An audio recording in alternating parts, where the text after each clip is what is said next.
Pensei em ficar aí, mas podia me acontecer o que aconteceu uma vez aqui no bairro em Fortaleza, no Jardim Iracema. Eu estava no mesmo patamar que todas as pessoas e o som não era tão bom como esse. Aí eu perguntei, vocês aí atrás estão me escutando? Aí uma senhora gritou, escutando eu estou, não estou ali vendo. Aí por essa razão eu preferi estar aqui. A Aliança Evangélica é uma unidade de pessoas e instituições evangélicas que buscam pela fraternidade expressar a unidade do povo de Deus.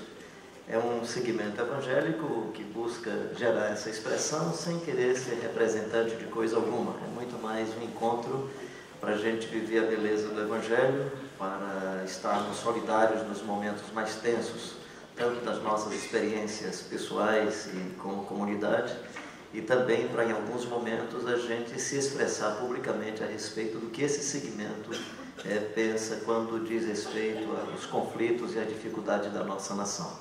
E vai acontecer um encontro da Aliança Evangélica em agosto. Eu queria que o Valdir viesse aqui e falasse sobre esse evento e sobre esse encontro, e logo depois a gente vai para a nossa reflexão. Tá bom, então pode sentar lá, Carlinhos.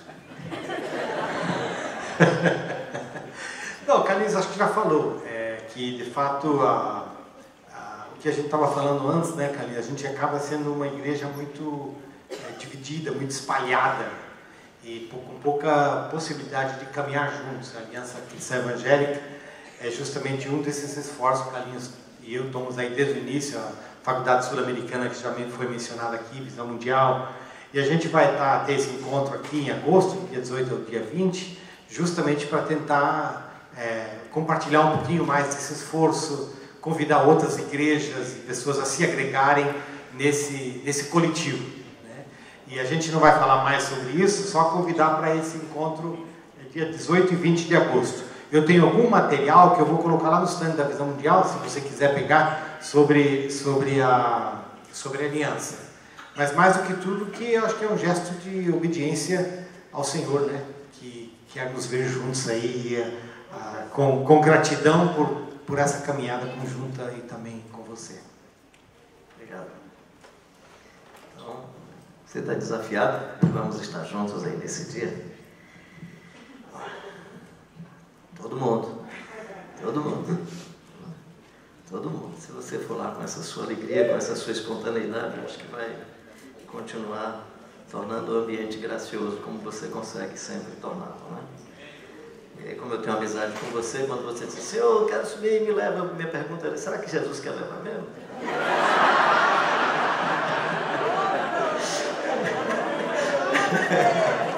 Você sabe que é de coração, né? Quando eu pergunto se ele não quer levar, eu falo, não, só deixa ele aqui com a gente, leva agora.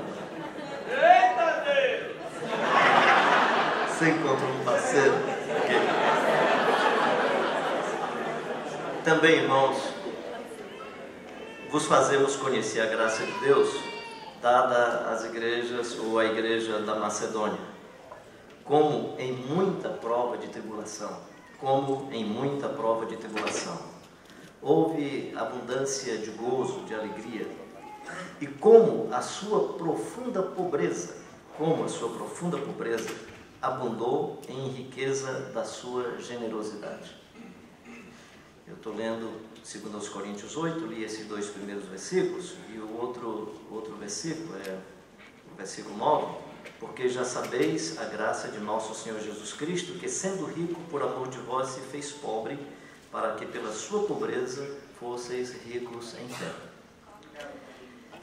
Esse texto ele me impressiona, porque geralmente quando a gente pensa em generosidade, a gente pensa na generosidade de todos nós que estamos inseridos no mercado, que estamos incluídos na lógica das trocas de favores, a todos nós que temos acesso a todos os bens da sociedade, aos bens da educação, aos espaços que a gente tem direito, e isso eu acho que devemos lutar por eles, sem dúvida nenhuma. Mas o que me impressiona nesse texto é que a generosidade não veio daí. É que a generosidade nesse texto veio do outro lado. Diz que a generosidade veio desses e dessas que estavam na mais profunda tribulação e eram de profunda pobreza, mas fecundos em generosidade. fecundos em generosidade. Quando eu olho, por exemplo, a história da Igreja Batista Central, que é uma história muito bonita, e eu a conheço desde o seu nascedouro. Eu lembro eu e o pastor Armando Bispo, ainda bem jovens, né? Não faz muito tempo, foi o primeiro contato assim de mais fermentação de ideias e de conversa um pouco mais ampla. A gente já se conhecia, mas a gente numa viagem de Recife a Fortaleza, quando aconteceu o Congresso Nordestino de Evangelização, segunda metade do século de 1980, e a gente conversando sobre vocação, sobre ministério, conversando um pouco sobre missão integral e tal. Então, de alguma maneira, fui conhecendo a história dessa comunidade. Mas eu presumo que há um marco na história dessa comunidade quando ela faz a sua mudança de endereço. Quando ela sai do ambiente do bairro mais rico de Fortaleza. Se você pegar, Fortaleza tem duas avenidas principais, não é as principais, mas assim que demarcam 4 quadrantes em Fortaleza, que é a Avenida Guanhabi e a Avenida 13 de Maio. Se você imaginar essas duas avenidas em forma de reta, elas formam 4 quadrantes. Aí você tem o quadrante que é esse do lado de cá, que é o quadrante que pega Beira-Mar, Praia do Futuro, que é a região mais rica da nossa cidade. Você tem um outro quadrante que vai na região ainda litorânea, para o lado mais pobre, ainda pobre, também da nossa cidade, que é os bairros do Pirambu, Carlito Pamplona, que tem alguma pavimentação, de alguma maneira você vai encontrar recursos hídricos mais fáceis, transporte urbano. Você tem um outro espaço da nossa cidade, que é um espaço de especulação imobiliária, que fica no outro quadrante, que é esse quadrante que vai aqui, quem conhece bem essa região, para a cidade do Eusébio, Beach Park e tal, que aí já vai saindo de Fortaleza, mas é um quadrante também de especulação e de possibilidade de se tornar no futuro o quadrante mais rico do que o bairro da Aldeota. E você tem outro quadrante mais pobre, que é o quadrante que vai para Ancuri, Pedras, Santa Fé, Palmeiras, Planalto, Ayrton Senna, que detém mais de 65% da população de Fortaleza, é a região mais pobre. E aí descer por uma opção, vai para lá. E aí quem se converte? Eu presumo que primeiro vocês. E a igreja começa a ter outras percepções. E diante da pobreza, da miséria e do sofrimento, ela se sensibiliza. Mas eu acho que se sensibiliza porque tem sinais do reino nesses ambientes. Há sinais do reino. E eu queria chamar a atenção exatamente para essa dimensão da vida. Desculpa que algumas vezes eu vou dar testemunho da história da minha família, que é uma família muito pobre. Eu venho de uma história de família muito pobre. A gente morava na periferia de Fortaleza, quando Fortaleza ainda não era tão urbanizada. E aí o nosso espaço dava para criar 1 ou 2 vaquinhas no quintal. Geralmente meu pai comprava uma vaca prenha ou com bezerrinho novo no mês de janeiro, fevereiro, que era para, quando ele já tivesse novilho, poder vender para comprar o material escolar da meninada no ano seguinte, que era exatamente de janeiro a dezembro, o animalzinho já estava com 1 ano e a gente tinha então o material escolar. Eu sou aquele tipo de menino que tinha o maior prazer de chegar no ninho da galinha, pegar o ovo, quebrar e beber, né? E era tão gostoso, e hoje eu fico pensando, talvez fosse gostoso por causa da fome, e não por causa do sabor, porque hoje eu não consigo do mesmo jeito.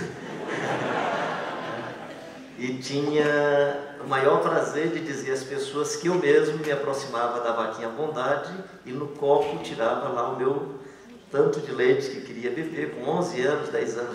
Ele bebia o leitinho ali e achava gostoso, né? Achava gostoso, né? E nem sabia a probabilidade de contaminação com a bactéria portadora da tuberculose.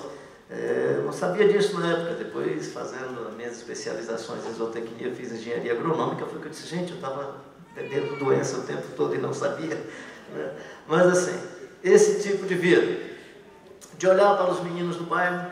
Eu lembro de uma família cidadã, era um coronel, nossas casas muito pequenas, tinha essa casa mais bonita, outra de outra esquina.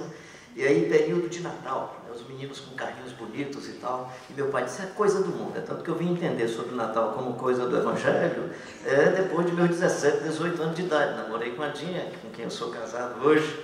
Ela fez um bom investimento, inclusive. Pegava a mesada e me ajudava para pagar as passagens de ônibus, né, e tal. E assim, conheci, foi daí que eu comecei a achar que Natal era também festa do nascimento do Jesus de Nazaré, mas até a minha infância era coisa do mundo, porque a gente chegava no dia 25 de dezembro, todas as crianças com seus brinquedos, a gente olhava assim para meu pai, é coisa do mundo. E como era coisa do mundo, a gente aprendeu. Como era coisa do mundo, nós tínhamos outra alternativa. Pegava um cordão, fazia um cordão bem comprido, amarrava nas pontas, criava um ônibus, uma fileira de meninos, às vezes uma tampa de panela, para dar confusão em casa, quando era a tampa da panela, para não dar confusão, pegava uma lata de marmelada e fazia a direção do ônibus. E o meu ônibus nunca bateu a biela, nunca bateu o motor, nunca teve problema, né? E o motor era o próprio pulmão. E fazia barulho maior ou menor quando queria. E se não queria mais continuar a brincadeira, criava um acidente, o ônibus caía, e aí ia menino para um hospital, outro para outro, e depois todo mundo saía do hospital e arranjava outra brincadeira. Pegava o meu ônibus, enrolava na mão, colocava no bolso, não precisava de nenhum tipo de segurança, como é que é aquele negócio de carro? Seguro, não precisava de seguro, não precisava de garagem, e a vida continuava tranquila, feliz da vida. Agora imagina só, eu nasci numa casa de taipa, meus irmãos já nasceram na casa de alvenaria, com 2 quartos, uma sala, uma pequena cozinha, um único banheiro. Meu pai tinha ficado viúvo em Mossoró, nasceram 9 filhos do primeiro casamento, ficaram 7, depois 8 do segundo casamento, ficaram 8, 14 pessoas. Uma senhora, lá no interior do Piauí, teve um sonho, porque ela tinha se convertido e teve muita perseguição, cortavam as línguas das cabrinhas da família, queimavam os pastos, e ela teve um sonho que em Fortaleza tinha um senhor que ia socorrer a família. A senhora vem aqui para Fortaleza, hospeda-se na rua Jaime Benévolo, no local onde ela estava hospedada, e disse, olha, eu vim aqui porque eu tive um sonho de um pastor, fez a descrição do pastor. E aí o cidadão disse, não, tem um pastor Emiliano, eu conheço que é aqui da Assembleia. Não, que jeito é ele? Quando disse que não é esse não, é um assim meio alourado, é outra pessoa. Ele disse, não, eu tenho um pastor que eu conheço, lá no bairrozinho e tal. A senhora foi para o culto, nesse bairro, viu o pastor e disse, esse é o homem. Esse é o homem. Aí, meu pai tinha aquele hábito de ir para a porta do templo, cumprimentar cada irmão. Quando a senhora passou, pastor, Deus disse que o senhor é o homem que vai socorrer minha família. Aonde, minha senhora? Lá no interior do Piauí. Como assim? Aí contou a história. Ele ficou sensibilizado. No dia seguinte, foi lá para o interior do Piauí. Carro, trem e depois uma boa caminhada jumenta. Trouxe 17 pessoas para colocar numa família que já tinha 14. Quem conhece alguns pastores de Fortaleza deve conhecer o pastor Pedro Pereira de Sena, lá do Carrito Pamplona, pastor Antônio José, lá do Jardim Guanabara, Antônio de Freitas, já falecido, que foi pastor no Olavo Bilac, e o Silas Cardoso, que ainda está vivo, que também era pastor dessa mesma geração. Todos eles, garotos e adolescentes, que vieram nessa levada de um cidadão que simplesmente quis ser generoso a despeito de. Lembro de um fazendeiro no Rio Grande do Norte, católico, radical, criava uns cavalos bonitos. Eu ia de férias para lá, doido para andar no cavalo daquele cidadão, nunca tive a chance, só olhava. E o cidadão sofreu de um problema sério no pulmão, fumava muito, possivelmente o diagnóstico, não sou médico para fazer nenhum diagnóstico, mas imagino que era câncer, na época ninguém nem soube direito o que era a doença, veio para se tratar em Fortaleza, e é onde é que ele ficou hospedado? Na casinha do generoso pastor João Queiroz e da dona Retina. E aí ficou lá hospedado. E assim, o que foi chato nessa história toda é que um dia eu amanheci, meu pai tinha ido para o quintal para desleitar a vaca, e eu entrei no quarto. Quando eu entrei, o homem estava lá de olho grelado, tinha morrido. E aí tomei aquele susto, né? E era legal, lá em casa a partir daí ficou interessante um bom período. A gente não ia mais na cozinha beber água, porque os outros falaram, né? Então, a casa ficou cheia de assombro, né? A casa ficou cheia de assombro.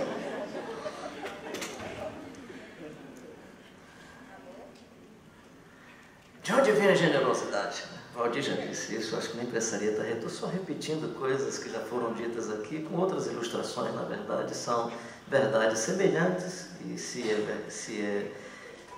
é verdade que a gente aprende pela repetição ou pelas ilustrações variadas, eu não me canso de ficar repetindo e jogando ilustrações variadas para que isso se aprofunde mais na alma e no coração. Mas isso já foi dito. De onde vem a generosidade? A generosidade vem do Deus eterno. Só que a generosidade de Deus está focada na essência da vida que Ele nos deu, e não dos acessórios que nós vamos agregando à vida. Claro que para a nossa sobrevivência nós precisamos de diálogo com a natureza. E aí precisamos tomar o cuidado para que a nossa ênfase não seja em torno dos elementos que dizem respeito ao diálogo e não à essência mais profunda. Senão nós vamos ser generosos com os aspectos periféricos da vida e não com as dimensões mais profundas da vida e da existência. Ou seja, o Jesus de Nazaré se faz história, se faz gente, mas a essência é anterior ao espaço da manjedoura. A essência dele é anterior, é a priori, a desprezível Nazaré. A essência profunda da vida do Jesus Cristo de Nazaré não depende do jegue, nem depende da manjedoura. Por outro lado, ele usa todos esses objetos para os diálogos com a vida e com a existência, para sinalizar o mais profundo da nossa história, para comunicar a beleza do eterno Deus em todos nós. Ou seja, se é que nós queremos buscar algumas categorias, vamos chamar de categorias da vida, as categorias que vão dar sentido à existência dizem respeito ao amor, porque Deus é amor, e aí queremos estar batizados e revestidos de amor, graça de Deus, misericórdia de Deus, generosidade, as virtudes, felizes os pacificadores, felizes os sensíveis, felizes os que choram, felizes os mansos, felizes, realizados com a vida, de bem com a vida, os homens e as mulheres que se permitem permeados, visitados, batizados, invadidos pelas virtudes do Evangelho. Mas nós vivemos numa geografia, nós vivemos num ambiente político, social e econômico para dar sentido à nossa existência mais profunda, ou seja, o verbo, a essência mais profunda, a priori anterior a toda a existência material, se fez carne e habitou entre nós, se fez gente, se materializou, se fez história.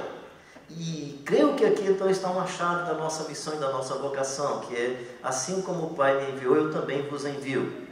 Esse diálogo com o meio ambiente. Como vamos dialogar com o meio ambiente para sinalizar a generosidade em torno daquilo que é mais essencial e é mais profundo para a vida? A preocupação é que não joguemos para as pessoas que vivem no sofrimento, no espaço da injustiça, no espaço da miséria e sem acesso ao pão de cada dia, ao maná de cada dia. Não joguemos para essas pessoas expectativas que não dizem respeito às expectativas do reino de Deus.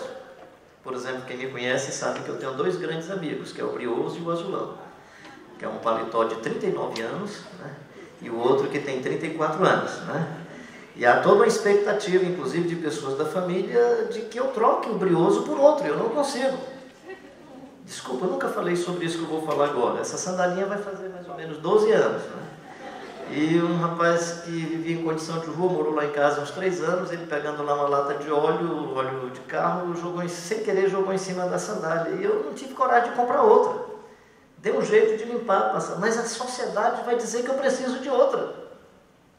E como é que eu posso dizer para alguém, algum dia na minha história de vida, que a minha roupa durou 40 anos no deserto, se eu atendo a expectativa do mercado? Como que eu posso dizer ao outro que é possível as pessoas reconhecerem em você mais a essência de Deus em você do que a estética, que pode inclusive deturpar a percepção de Deus na sua vida? Como perceber a generosidade de Deus nessa comunidade da Macedônia? Coisa linda, né? A despeito de tanta tribulação e da mais profunda pobreza, eram abundantes na graça de Deus. Viviam a gratuidade. Viviam a bondade de Deus, porque para eles, Deus era mais importante do que as coisas. E aí, se Deus é mais importante do que as coisas, as pessoas são mais importantes do que as coisas. Eu não aprendi uma frase em inglês só. Né? Going to high, going to rain. Mas tem uma forma como está escrito em inglês o Salmo 23 que me anima muito. Procurei, se tem alguma tradução em português, depois você me apresenta para eu não ficar falando meu inglês fachuta, né?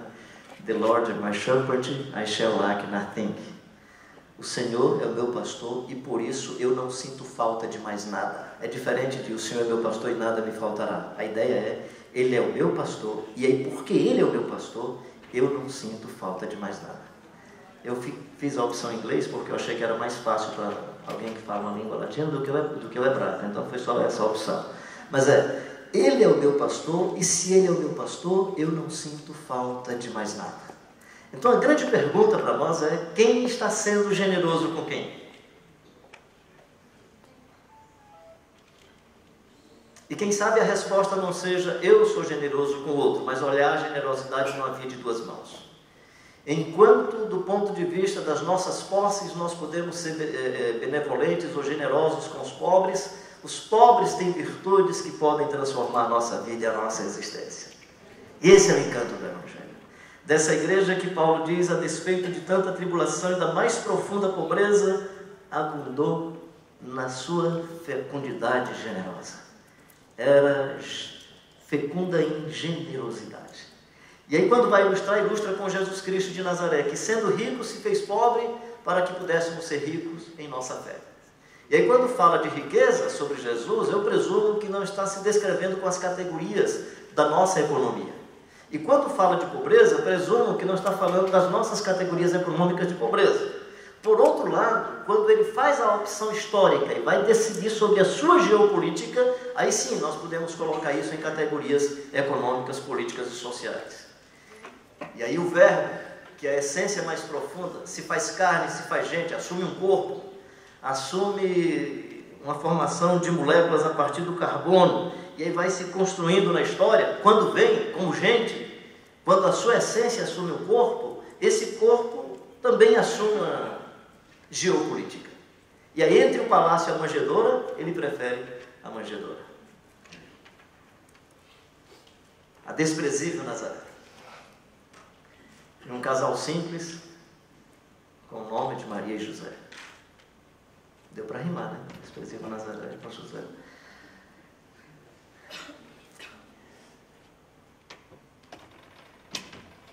E tu, Belém Efrata, pequena demais para figurar entre as milhares de Israel. Era pequena demais. Belém só ficou conhecida porque Jesus andou por lá. Dizem que era um atleta pernambucano, jogador de futebol. Não sei se é verdade ou não, nem vou dizer o time. Diz que jogando em Belém do Pará, depois do jogo, perguntaram o que ele tinha achado do jogo. Não, foi legal, nosso time jogou bem, mas o mais importante para mim não foi isso. É que eu vim para a terra onde Jesus nasceu.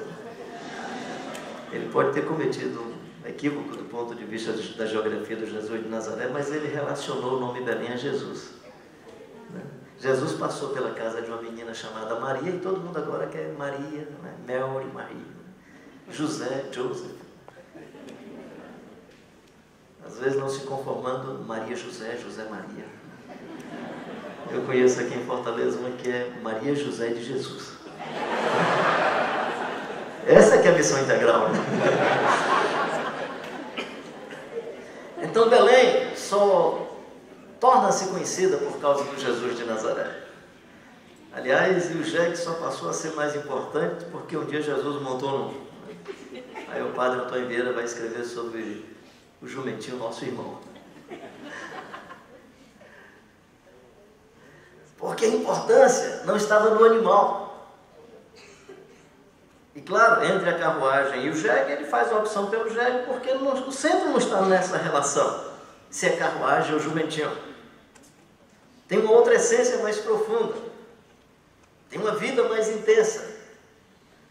Tem uma outra existência que não depende do cifrão, que não depende da fama e do prestígio, que não depende da acumulação de bens. Que é essa que vai para a conta do Deus eterno. E no caso da minha conta, espero que o Valdir, que conta bem, não esteja lá para fazer as contas com Deus eterno, eu estou perdido.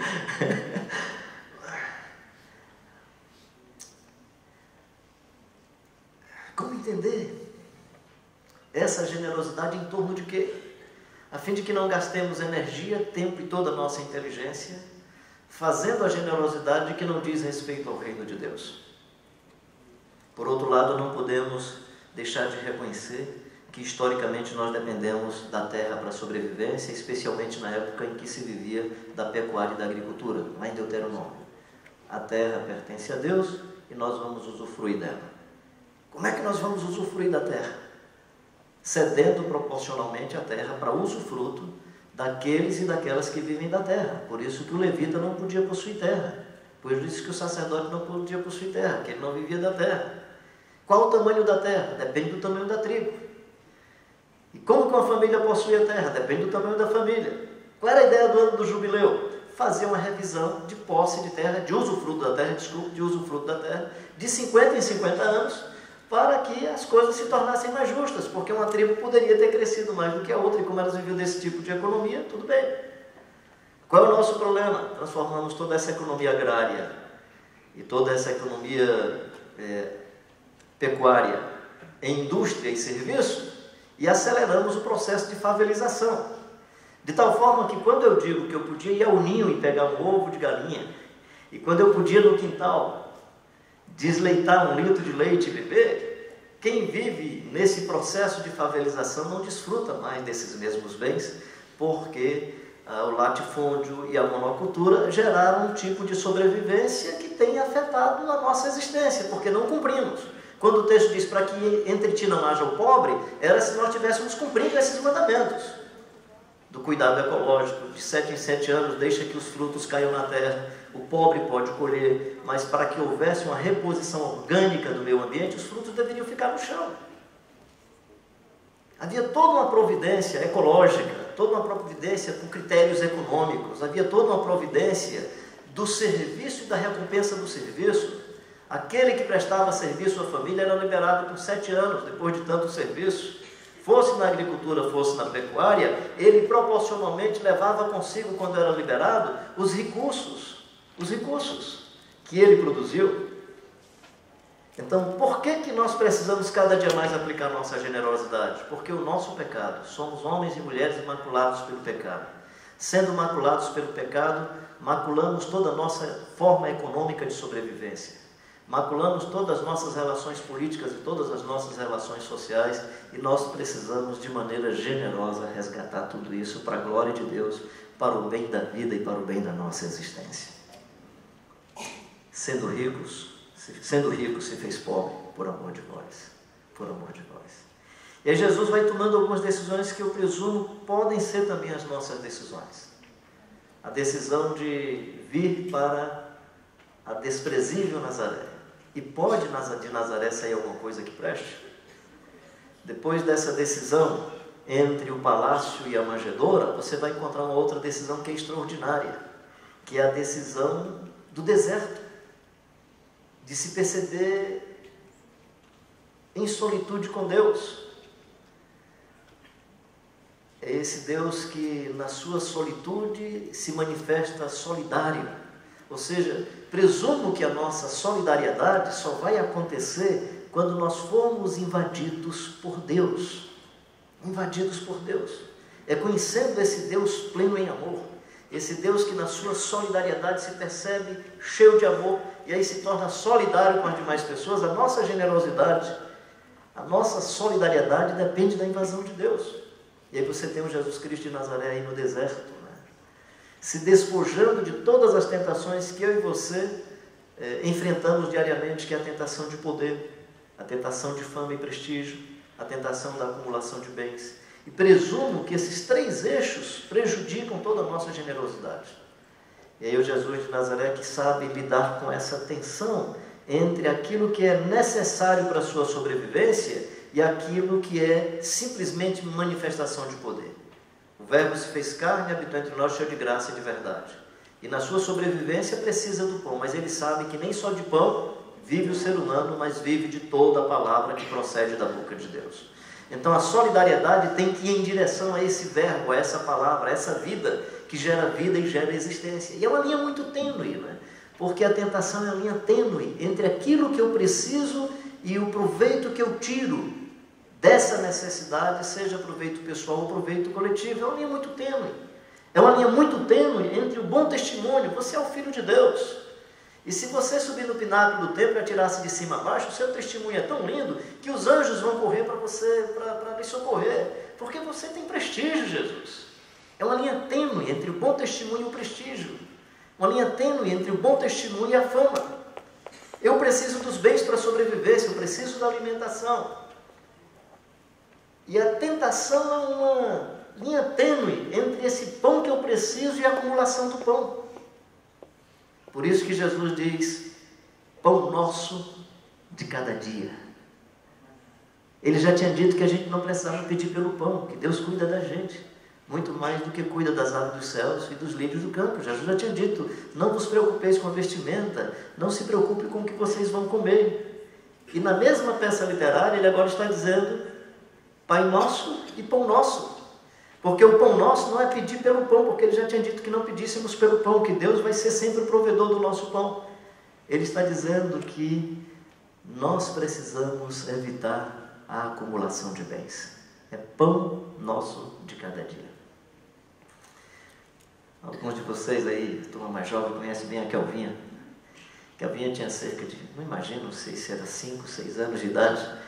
E aí na hora do almoço, Kelvinha, ora aí pela comida. Aí ela, pai, queria te agradecer por esse arroz, te agradecer não sei o que e tal. E aí ela concluiu dizendo, e manda todos os pobres do mundo para vir comer aqui em casa. Coisa linda, né? Ela podia estar gerando um conflito social, político e econômico se a oração fosse respondida. Mas ela não estava gerando um conflito bíblico-teológico. A ideia de que o pão que estava sobre a mesa não era pão na primeira pessoa do plural, na primeira pessoa do singular, era pão na primeira pessoa do plural. Era pão nosso, pão nosso, pão nosso.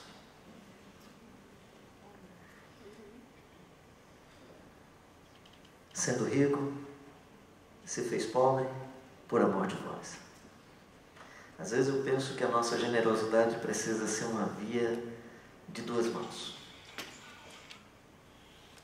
Como que a gente aprende com Lutero, nessa tecnologia extraordinária da economia, a inserir o pobre no mercado para sobreviver, até porque ele precisa, se fosse na economia agrária, agrícola, e se fosse na economia da pecuária, ele precisa de terra, ele precisa de ambiente para sobreviver. Como forte hoje é a moeda, como que a gente socializa a moeda, como que o outro tem acesso à moeda, como que o outro tem acesso a esse bem mínimo para poder fazer a troca, já não mais de escampo de mercadorias por mercadoria, mas por moeda e mercadorias, a fim de sobreviver bem. Eu acho que esse é um lado da história. E o outro lado da história é como nós aprendemos a viver. E vou falar isso só teoricamente, porque eu não consigo viver bem isso que eu vou dizer. Eu consigo experiências fortuitas. Eu gosto de fazer peregrinação. Numa dessas minhas peregrinações, eu estava sozinho, eu estava em Mossoró. E aí saí, depois de caminhar um pouco, eu percebi que eu não tinha providenciado água. Peregrinação mesmo, saindo. E aí vi um supermercado aberto e pensei em comprar água. Estava de chapéu de palha. Eu nem preciso ficar maltrapilho, meu filho disse que eu já vivo maltrapilho. E aí entrei no supermercado. E aí percebi quando dei uns, sei lá, 15, 20 passos, não sei exatamente quanto, eu percebi que um cidadão estava me acompanhando com aqueles rádios assim, de comunicação. Eu continuei na minha caminhada. Daqui a pouco eu percebi que tinha outro do outro lado. Aí eu ia procurando o ambiente que tinha água. Eu disse, não vou procurar água agora não, vou arrodear um pouco mais aqui. Aí comecei a arrodear. E os caras começaram a me acompanhar. E eu tive uma profunda alegria na vida. Porque a Bíblia diz que quem pode comprar e vender tem a marca da besta. E naquele dia aqueles caras me olharam como quem podia roubar e não comprar e vender. Eu disse, graças a Deus eu estou hoje sem a marca da besta. Porque tem gente que fica pensando que marca da besta é um chifre que vai estar na mão, na testa. Acho que não. O texto está dizendo que quem pode comprar e vender, dá para você ver na mão direita e na testa, está na cara, está na vestimenta. Por isso que quando eu entro numa loja que o cara pergunta assim, o que é que o senhor quer comprar? Eu digo, vim com a marca da besta. Presumo que esse texto não está falando de salvação e condenação. Esse texto está falando de quem está inserido ou de quem não está inserido no mercado. E a questão não é não inserir o pobre no mercado porque é injusto com ele, porque ele precisa da sobrevivência. A questão é o cuidado para que a nossa generosidade não seja em torno de questões que não diz respeito à vida de Deus, a graça de Deus, o amor de Deus e a bondade de Deus, que se manifestam também nesse símbolo de diálogo. Ou seja, o pão é um símbolo do diálogo, da bondade e da misericórdia de Deus. Por isso que 5 pães e 2 peixes, ou 7 pães, podem se transformar numa demonstração do amor e da graça de Deus. Mas quem sabe, se fosse em minhas mãos, poderia se transformar numa oportunidade de negócio. Mas era nas mãos do Jesus Cristo de Nazaré. Quem sabe o milagre de lançar a rede para a direita e ela vir cheia de peixe, se transformasse em mim na oportunidade de um grande negócio. Com Jesus Cristo de Nazaré, se transforma num espaço não de comestividade, mas de comensalidade, ou seja, o ambiente do peixe assado se transforma no mais profundo diálogo de amor, de perdão e de reconciliação que cura o coração do Pedro. Pedro, tu me amas. Pedro, tu me amas. Tem peixe. E ele precisa do peixe para se alimentar. Mas muito mais do que o peixe, ele precisa do amor de Deus, da graça de Deus e da vida do Jesus Cristo de Nazaré. De tal maneira que em certas circunstâncias e em ambientes onde a economia seja favorável, o espaço social seja interessante, nós vamos viver bem a existência e vamos desfrutar. Mas digamos que por outras razões, seja por perseguição, seja por injustiça, seja por imperícia dos outros, vai nos acontecer o que aconteceu com Paulo, preso, o amigo Epafrodito às portas da morte, terrivelmente doente. Tudo indica Paulo sem dinheiro e escreve a carta que é chamada de Carta da Alegria. Porque a vida de Deus tinha visitado o ambiente. Tinha chegado no ambiente.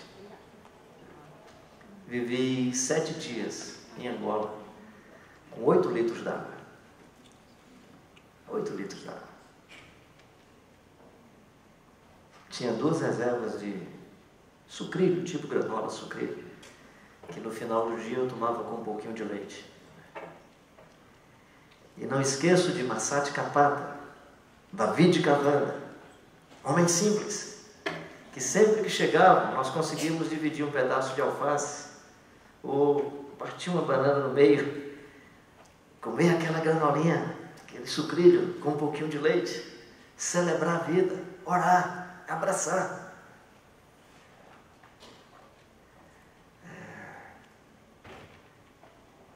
Desfrutando tanto encanto, mesmo sabendo que diante de mim tinha alguém que, se não por conta da guerra, poderia ser ceifado precocemente por causa da tuberculose que ele afetava.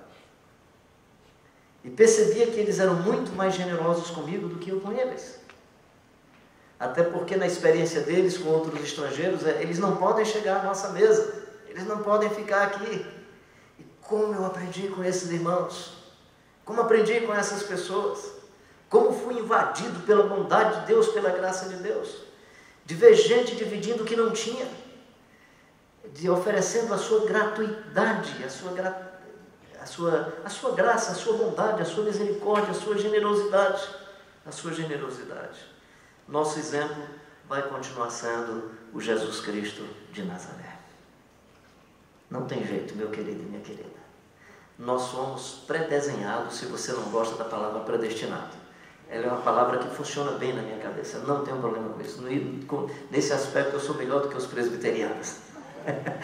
Predesenhado, se você não gosta, põe predesenhado, pré-projetado, pré-organizado para viver conforme a imagem do Jesus Cristo de Nazaré. Ou seja, não tem outro projeto para a minha vida e para a sua vida, a não ser o projeto de vivermos como Jesus Cristo viveu. Esse é o projeto da vida. Vamos chegar lá? Por enquanto eu acho que não. Eu pelo menos não. Se você consegue, legal. Eu não. Preciso da graça do Espírito para que, nesse sonho, sejamos todos nós transformados de glória em glória até a imagem do Jesus Cristo de Nazaré. Porque como Ele é, nós o veremos, e como Ele é, nós seremos. Seremos.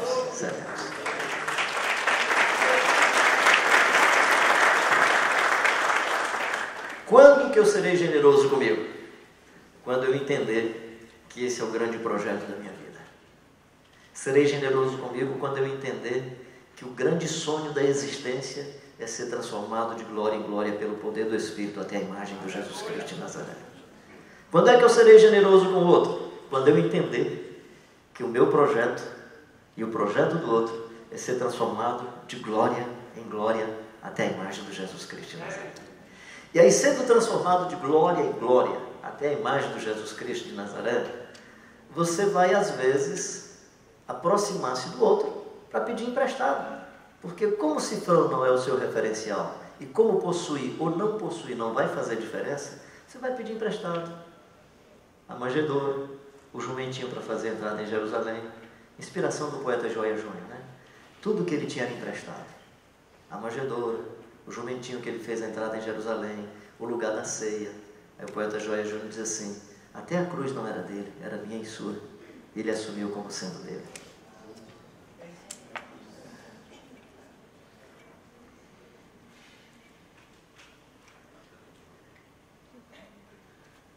Batizados pela graça de Deus, invadidos pelo Espírito Santo, eu e você vamos chegar um dia no final da vida, vamos chegar no caixão, e no caixão você vai observar de uma vez por todas que você não vai levar uma moeda, que você não vai levar nenhum título, que você não vai levar nenhuma projeção pública, que você não vai levar coisa nenhuma.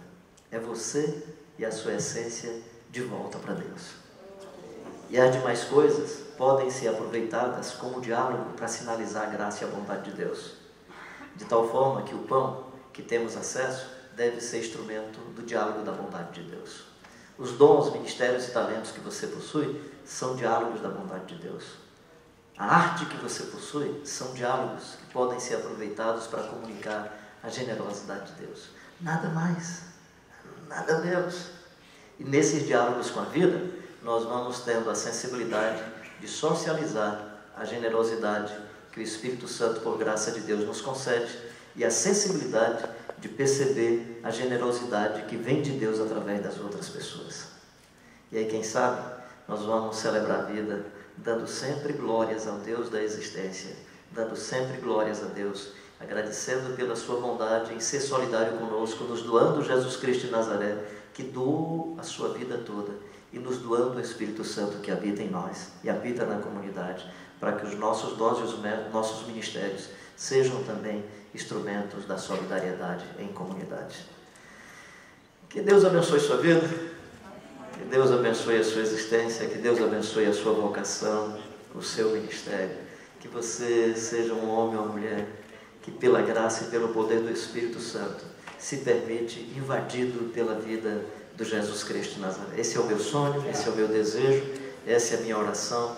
Não tenho uma resposta testemunhal sobre isso ainda, mas eu sou cativado pelo Espírito Santo para atender a essa demanda, e quero atendê-la da melhor forma possível, para o bem da minha própria existência, para a glória do Pai e para o bem das pessoas que estiverem no meu entorno. Amém.